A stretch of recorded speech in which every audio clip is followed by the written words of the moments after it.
Ethics অ্যাবসলিউটও হতে পারে, আবার এথিক্স কি হতে পারে, এথিক্স রিলেটিভ হতে পারে। অ্যাবসলিউট বলতে কি বোঝায়? অ্যাবসলিউট বলতে বোঝাচ্ছে পৃথিবীর তুমি যেই প্রান্তেও যাও না কেন এথিক্স সর্বদাই এক।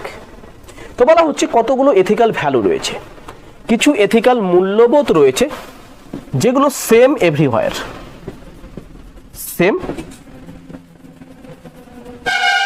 এভরিহোয়ার।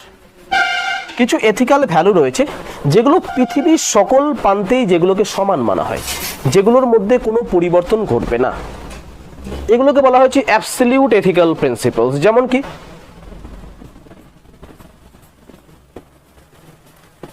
অনেস্টি, অনেস্টি মানে কি সততা। তারপরে কি বলছে অনেস্টির পরে? অনেস্টির পরে আছে ইন্টিগ্রিটি।